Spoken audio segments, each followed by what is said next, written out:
a scientist. I don't know what you have going on in the smell department. You have to work on that on your own. I'm here to speak about science and scientific things. Dr. Thaddeus Strausenberg. Yes, my hair's a little stiff, but you need a sifting of deodorant to just say, No, I don't know why you're talking about my body when you just let you smell. I don't know why you keep insisting on talking about me. I think your personality is a little stiff. You're actually the first person to tell me I have a smile that people find pleasant. Normally I get the opposite reactions.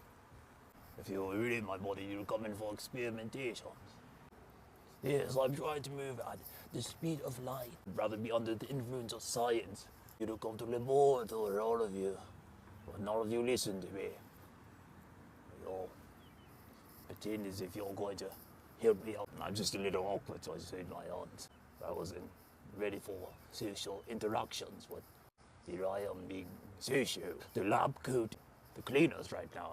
That's my microscope, right? And yes, of course, we have the telescope to look at different planets. Their goggles. He actually enjoys. Yes, that's me. You know, you've stopped me out of the laboratory for quite some time now. I'm a mad scientist. I need a little water. I don't understand. My pretty, so pretty, I'm fine. My perspective is, I think it's purposely misunderstanding me in its programming on particular individuals who designed it. Greetings and salutations. Might I invite you to the laboratory where we work on science and you can be a volunteer and help me out with many things that I've been trying to get done and achieve.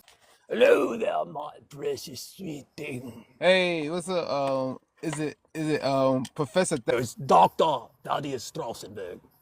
Doctor? I just said Doctor Yeah. Short. You know, that. Do you like Doctor just for short, like, or you prefer? Well, I would like if you come to the laboratory and actually so we can finish the process and the experimentation we've been working on, but you haven't come back. Why is that so? All right, so you told me that I was able to breathe underwater, and it wore off like 30 seconds, and I can't trust the process after that. That was the trial error. We have to figure out how the potion can work and what makes it understood, and understanding how these things align when you use that potion is the key. So you have to test it out, is what I'm saying. That's a lot of jargon I'm giving you. All right, so if I come back to the lab and it doesn't work again, do I get like some kind of reimbursement or something? You didn't pay for anything. So far you've done the whole celebrity thing, ran around having me contact your assistant, saying you're so busy and so important that you have so much motion. I don't know why you keep stalling me out. Why is that? Well, it was really just a lot of excuses just so I can have some, you know, some insurance just in case things don't go right. Well, that's why I told you have to go to the follow-up procedures and come back instead of stalling out. You've gone around telling people that I'm not a real scientist and I don't like you messing with me like that.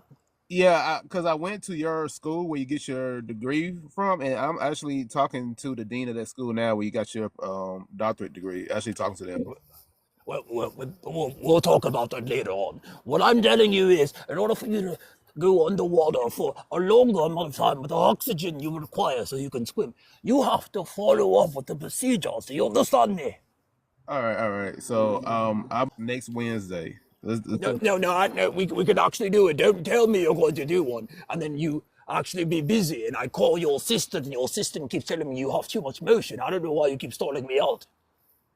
Well, no. I just have to make sure, you know, things come to head. You know, I have to make sure that like all my kids be, you know, covered just in case something happens to me. Yes, I'm not guaranteed yes. to come back 100%. I understand. No, then what's the point of you coming up here if you're not guaranteed? I don't understand why you're treating me like this. Well, I just want to let you be mindful of that, you know, consequences that, you know. Yeah, well, I told you that. I gave you all the information and you chose to do it anyways, and you still said you were fine with it. But now that we're in front of the little people we're in front of, you're switching up on me. You don't know how embarrassing it was because I went to the fountain at the mall and I said, Yes. guess what, everybody? Look, I can breathe underwater and for a limited time. And everybody put their money in a hat.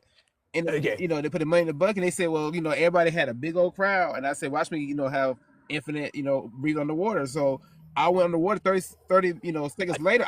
Everybody was laughing at me. They took their money. Okay. First of all, you're saying stuff you shouldn't be saying. Second of all, I told you it was a trial process. I didn't tell you it was infinite. So that's on you. And because you didn't listen to me, we'll have to move on. This is a minor discrepancy.